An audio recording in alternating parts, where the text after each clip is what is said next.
প্রিয় শিক্ষার্থীরা, তোমরা নিশ্চয়ই বাসায় সবাই ভালোই আছো।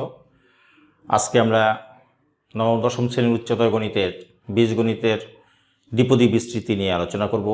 এর আগে দুটো ক্লাস হয়ে গেছে আমাদের। আজকে আমরা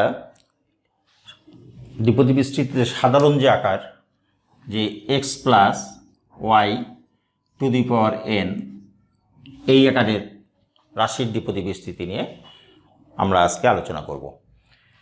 এর আগের ক্লাসে আমরা 1 plus Y to the power n, পরপর দুটো ক্লাসে আমরা 1 plus Y to the power n এর বিস্তৃতি নিয়ে আমরা আলোচনা করেছি। আজকে x plus Y to the power n, অর্থাৎ এর দ্বিপদী বিস্তৃতের সাধারণ যে আকার, এইটা নিয়ে আজকে আমাদের আলোচনার বিষয়। এটাকে কিন্তু x plus Y to the power n, একে বলা হয়, এই ধরনের আকারকে বলা হয় দ্বিপদী উপপাদ্য। এইটার বিস্তৃতি নিয়ে আজকের ক্লাসে আমাদের আলোচনা। আমরা এর আগের যে ক্লাসে 1 plus Y to the power n এর বিস্তৃতি নিয়ে আলোচনা করেছি, তার আলোকেই x plus Y to the power n এর বিস্তৃতি নিয়ে আমরা একটা সূত্রের আকারে প্রকাশ করব। যেমন 1 plus Y to the power n এর বিস্তৃতি কি ছিল? 1 plus n1 Y plus n2 Y square plus n3 Y cube, এইভাবে লাস্টে শেষে ছিল n Y to the power n। এর আলোকে খেয়াল করে দেখো যে নিচে যে আছে এই 1, এই পাওয়ারটা কিন্তু ওয়াই এর পাওয়ার 1। একইভাবে 2 হলে 2 হয়েছে ওয়াই স্কোয়ার, এইভাবে আসছে। আমরা আমাদের যে আজকে যে আলোচনার বিষয় x plus Y to the power n, এইটার বিস্তৃতি করব আমরা। আগের এখানকার এই পদ্ধতি অবলম্বন করেই করব। তাহলে প্রথমে আমরা কি করব, এখান থেকে আমরা x যদি কমন নিই, তাহলে কি থাকে? 1 plus Y by x to the power, পুরোটার পাওয়ার হবে n। এটাকে যদি আমরা এভাবে লিখি, x এর পাওয়ার আলাদা করে দিলাম, আর 1 plus Y by x to the power n, এই আকারে লেখা যাবে। তাহলে খেয়াল করো, আমরা যদি এই যে 1 plus Y by x to the power n, এইটা কিন্তু 1 plus Y to the power n আকারের। এইটাকে আমরা আগে এই পদ্ধতিতেই বিস্তৃতি করে x to the power n দিয়ে এটাকে আমরা গুণ করে আমরা x plus Y to the power n এর বিস্তৃতির সূত্রটা, অর্থাৎ যেভাবে পরবর্তী অঙ্কগুলো করব, সেটা আমরা পেয়ে যাব। তাহলে খেয়াল করো, আমরা অতএব লিখি x to the power n 1 plus Y by x to the power n equal কি লেখা যাবে? এখানে লেখা যাবে x to the power n, আমরা এটার বিস্তৃতি লিখি ওইভাবে 1 প্লাস n বাই n1, এখানে ছিল y ছিল, এখানে হবে y by x to the power 1 plus n2 y by x to the power whole square, এভাবে n3 Y by x cube, এইভাবে চলবে। শেষে কি হবে? n y by x to the power n, আমরা এই আকারে লিখতে পারি। এখন খেয়াল করো, এটা যদি আমরা প্রত্যেকটাকে আমরা x to the power n দিয়ে গুণ করে দিই, তাহলে কি দাঁড়ায়? এটাকে লেখা যাবে x to the power n plus n1 x to the power n into y by x plus n2 ওই যে x to the power n দিয়ে গুণ করছি প্রত্যেকটাকে, এখানেও x to the power n into Y square by x square plus n3 Y cube by x cube, এইভাবে চলতে থাকবে। এখানে n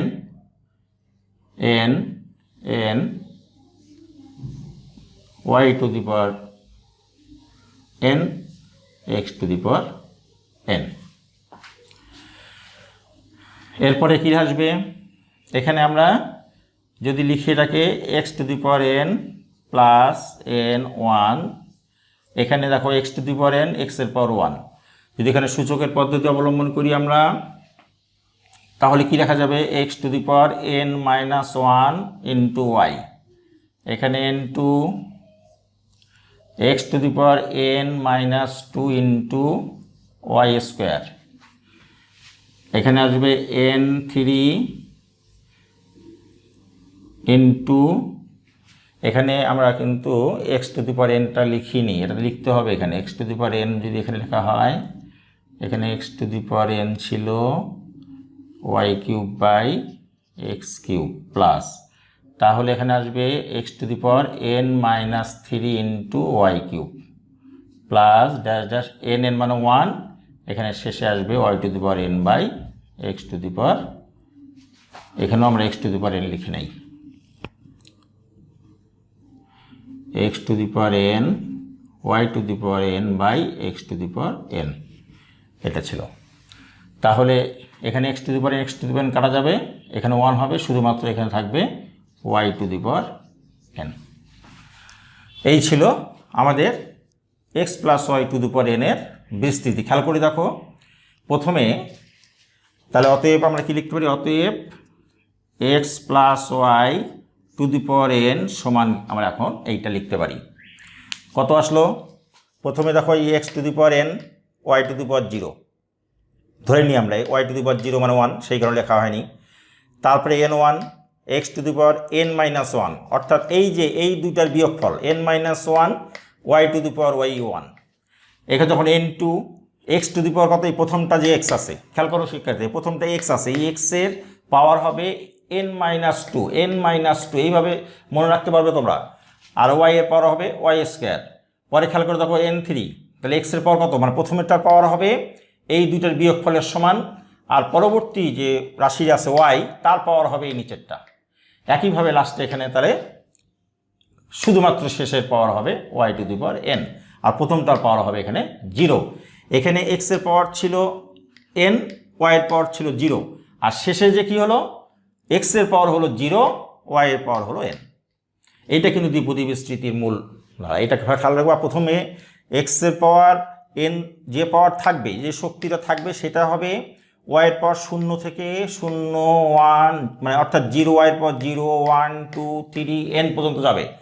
আর এক্সের পাওয়ার প্রথমে এন ছিল, কমতে কমতে ওয়ান, প্রথমে ওয়ান কমছে, তারপর two, n minus one, n minus two, n minus three, এভাবে কম লাস্টে যে এন মাইনাস এন, অর্থাৎ এক্সের পাওয়ার জিরো।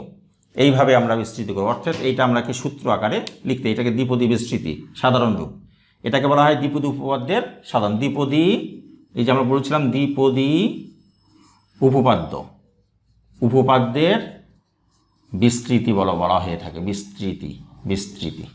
এটা দ্বিপদী উপপাদ্যের সাধারণ রূপ, এটাকে দ্বিপদী উপপাদ্যের সাধারণ রূপ বলা হয়। এইটাই হচ্ছে আমাদের আজকের এক্স প্লাস ওয়াই। পরবর্তী ক্লাসগুলো আমরা এই সূত্রের আলোকেই বেশি করার চেষ্টা করব। তাহলে এই যদি এই নিয়মে, এখন আমরা এটা বাদ দিই, এই নিয়মে যদি একটা রাশি আমরা দেখি বিস্তৃতি করে, যে এই পদ্ধতিতে আমরা করতে পারি কিনা। প্রিয় শিক্ষার্থীরা, আমরা x plus Y to the power n এর বিস্তৃতি আমরা শিখলাম কীভাবে করতে হয়। ওই নিয়মে আমরা ওই পদ্ধতি অবলম্বন করে এখন x plus one x square to the power six এর বিস্তৃতি চতুর্থ পদ পর্যন্ত নির্ণয় করব, এবং এক্স বর্জিত পদটা কি এটা আমরা দেখব, যে এক্স বর্জিত পদ আছে কি না, থাকলে সেটা কি সেটা বের করার চেষ্টা করব। তাহলে x plus one by x square to the power six এর বিস্তৃতি করতে গেলে প্রথমে কি করতে হবে? প্রথমে ওয়ান প্লাস সিক্স ওয়ান কত হবে? এক্স টু দি পাওয়ার হবে সিক্স মাইনাস ওয়ান, এই দুটোর বিয়োগফল, into one by x square to the power one. এটা দ্বিতীয় পদ হলো। এবার তৃতীয় পদ কত হবে? সিক্স টু ইন কত, প্রথম আছে এক্স, তাহলে সিক্স মাইনাস ওয়ান, আর পরে আছে ওয়ান বাই এক্স স্কোয়ার, এর পাওয়ার হবে এই নিচেরটা টু, প্লাস সিক্স থ্রি, প্রথমে X to the power six minus three into one by x square to the power হবে নিচেরটা থ্রি। এইভাবে চলতে থাকবে।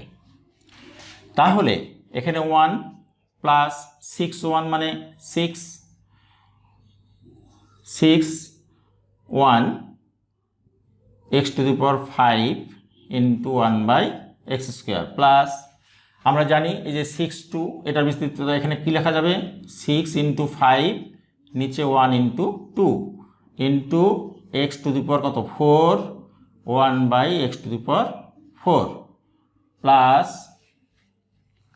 এটা কত হবে 6 5 4 নিচে 1 2 3 এটা আমরা এর আগে ক্লাসে শিখেছি আর এখানে হবে 1/x টু দি পাওয়ার 6 এইভাবে তাহলে এখন 1 প্লাস 6 ইন্টু সূচকের পদ্ধতি অবলম্বন করে x to the power 5 minus 2 plus এখানে যদি কাটাকাটি করেন 5 6 30/2 ইন্টু এটা কাটা গেলে এখানে 1 প্লাস এখানে যদি 6 কাটা যায় তাহলে 20 ইন্টু এখানে x টু দি পাওয়ার কত 3 মাইনাস 6 এভাবে লিখতে পারি আমরা চলবে তাহলে এটা কত হলো 1 plus 6 into x to the power 3 plus 15 plus 20 x to the power minus 3 plus চলবে চতুর্থ পদ পর্যন্ত বিস্তৃতি কিন্তু এটা চতুর্থ পদ পর্যন্ত বিস্তৃতি কত বলা হয়েছে এটাকে আমরা লিখতে পারি এভাবে 1 plus 6x³ plus 15 plus 20 into 1/x³ এই আকারে লেখা যাবে তাহলে নির্ণেয় বিস্তৃতি হবে 1 plus 6x³ plus 15 plus 20 into 1/x³ এবং x বর্জিত পদ কত 15 এইটা হচ্ছে এখানে কোনো x নাই ওই জন্য এটা x বর্জিত পদ তাহলে আমরা দ্বিপদী বিস্তৃতি অর্থাৎ দ্বিপদী উপপাদ্য যেটা বলছিলাম আমরা x প্লাস y এর বিস্তৃতি শিখলাম এবং তার সাহায্যে কীভাবে বিস্তৃতি করব সেটাও আমরা জানলাম এর পরবর্তী ক্লাসে আমরা আবার নতুন বিষয় নিয়ে এই অধ্যায়েরই নতুন কোনো বিষয় নিয়ে আসবো তোমরা ভালো থেকো ধন্যবাদ তোমাদের সবাই